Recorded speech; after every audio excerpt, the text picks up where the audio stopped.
Hello everybody, Tyrana Titan the King here, and after some heavy considerations, I've decided to go ahead with the dinosaur tier list that I've been planning to do for a while.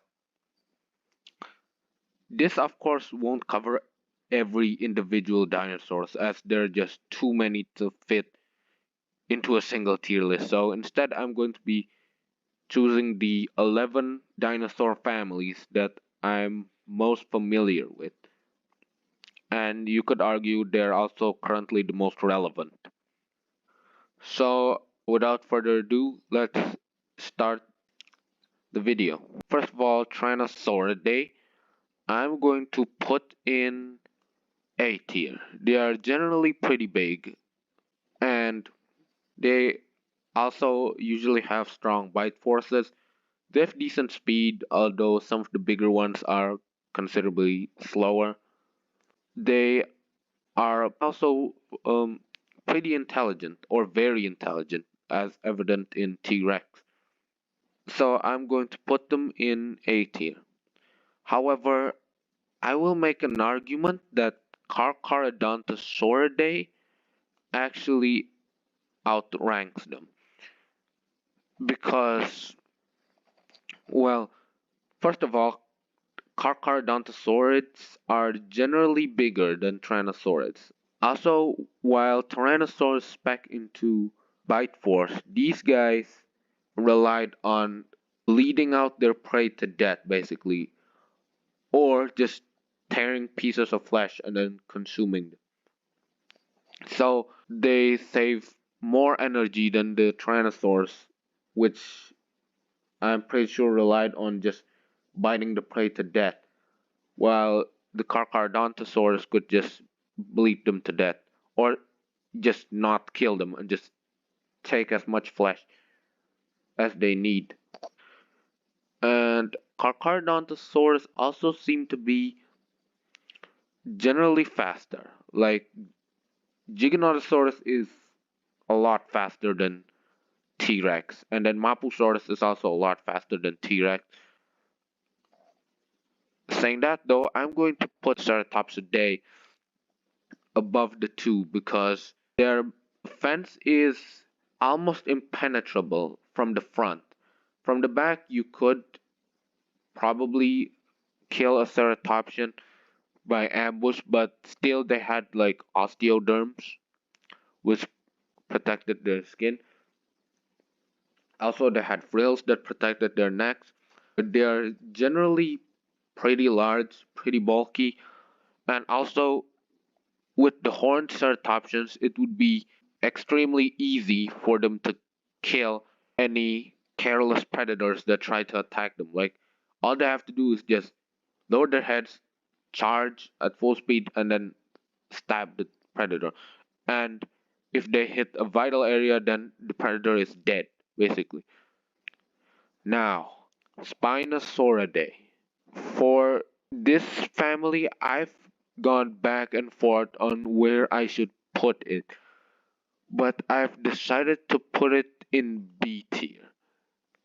And that's mainly because they have opted to hunt fish instead of pursuing prey on land. And by doing that, they avoid competition with other predators, which is definitely a good thing. But contrary to popular belief, it seems like they weren't actually better swimmers than other theropods. So if a predator decided to attack them, they had to either fight or flee.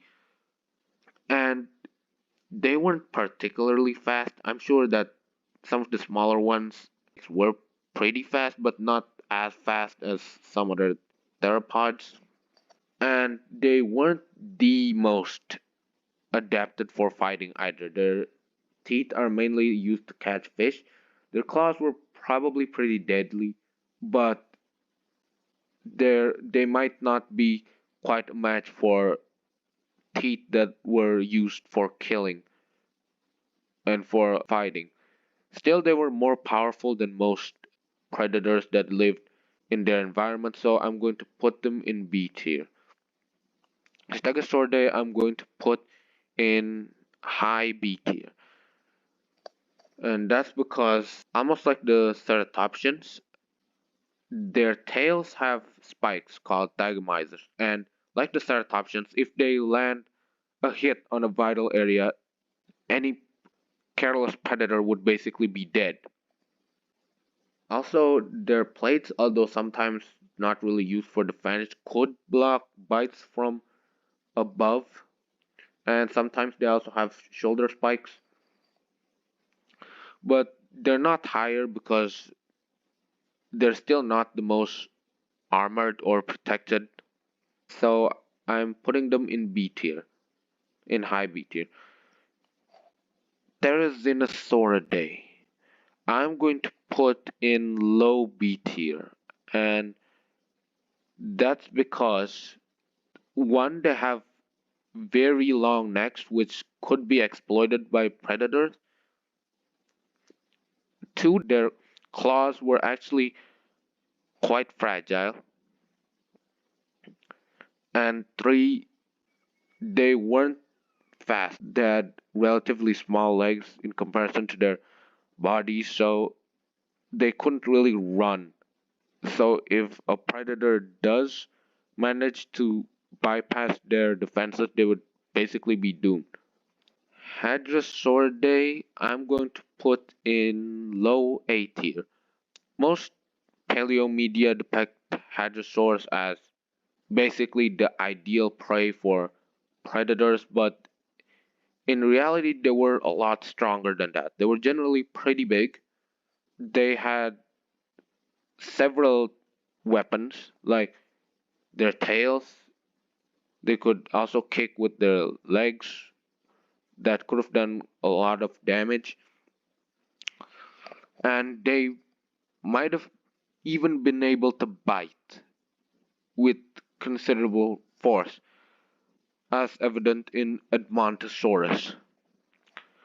The reason they're not higher is because they have no real specialized weapons, and also I feel like they rely on size just a little too much because they have no specialized weapons. Like they're big, but they're not big to the point they're immune.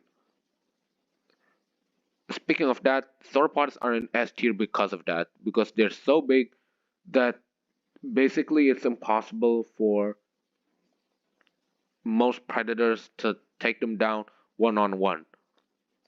Also, because they are so heavy, they could literally just use their size to just kill any predator that are careless enough to attack them. Some sauropods are small, which I'd imagine would be fairly easy prey, but most of them are big compared to the other animals in their environment, so I'm putting them in S tier because most of them are just basically invincible. I'm going to put ankylosaurids in low S tier because they're basically like the stegosaurids but more armored, so it's basically almost impossible for most predators in their environment to kill them one on one without relying on some sort of strategy to flip them over. Also, a whack from their tail clubs would be powerful enough to break bones and cripple any predator careless enough to attack them. Abelisaurids, I'm going to put in B tier. They're around the same as Spinosaurids because Abelisaurids don't have the strongest bite. Also, they don't have any other weapons for the most part than their jaws, and they're not as big or dominant as some of the other carnivorous theropods on this list. But they are quite fast, so they were probably adapted for catching fast prey. Also, because of that, they could have just avoided confrontation by just running away if they do encounter a bigger predator. So I'm putting them in B tier, so around the same as Spinosaurus.